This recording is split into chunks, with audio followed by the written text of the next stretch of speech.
words from a child psychiatrist: firm and kind.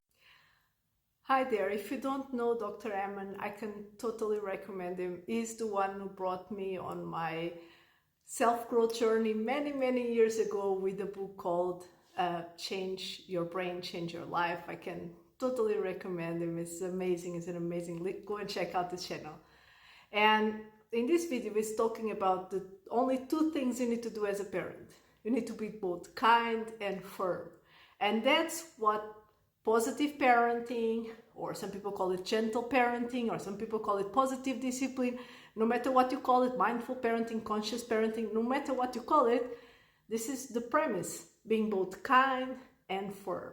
And when I was checking the comments in that video, I noticed that a lot of people don't know how to be both kind and firm, because they feel like you can either be kind or you can be firm, but that you cannot be both at the same time. So I saw comments of people saying things like, whenever I'm firm, my kids think I'm not kind. And I also saw comments of people saying, nowadays, parents, they let their kids do everything. They don't know how to be firm. They are all into being kind. So I kind of got the vibe from the comments that a lot of people think that you cannot be both at the same time. And you definitely can. And that's what positive parenting is. And if you want to know how to do all this, I invite you to go check my channel. You will find, or go to changingparenting.com. There's a lot of resources that I put out there constantly about how to be both kind and firm. But just to give you an idea of what this means. So it is true, children need firm boundaries. So they do need that you are firm, right? You need to tell your child this is something that is okay, this is not something that is not okay, because children are learning, and parenting is about teaching, right? So children come to this world, their brain is underdeveloped, and they have all these feelings and wants and desires and thoughts, and instead of their biological response, the normal thing is just to mindlessly react to their emotions, right? I want something, I will scream and want that thing, right? And the same way that they needed to learn how to breathe, because inside their mom's little tummies, they were not using their noses to breathe. The same way they needed to learn that having gases is a normal thing, and that's why the first time a baby has gases, sometimes they cry, right? All those things, they are learning. They are new beings on this planet. And you have to think that I focus on ages 3 to 6. And you have to think that small children, their brain is still very underdeveloped. They are still fighting with impulse control. They are still, and by the way, many adults still fight with impulse control also, right? So our job as parents is to teach them, you are feeling this, you want this, and this is all normal. It's normal to want this. It's normal to feel this. This is all normal. And the way you're reacting to it is not okay. If you are angry, being angry is normal. Everyone gets angry. I also get angry sometimes. And when we are angry, we don't throw our toys, because that, will break the toys. Instead, what can you do when you're angry that will be a healthy way to deal with your anger? Let's think about it. For instance, you can jump up and down. You can run around in circles.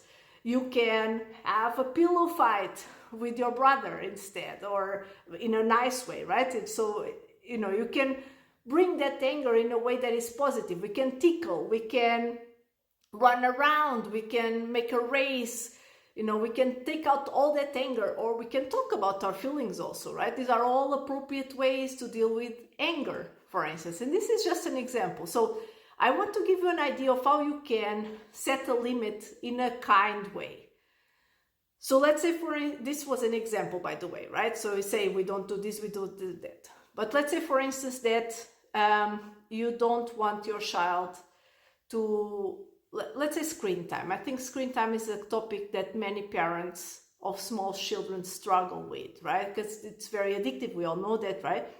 So children have a screen and you want to say, it's over, screen time is over. Now you have to go and do something else, right? Try and put yourself in the shoes of the child, right?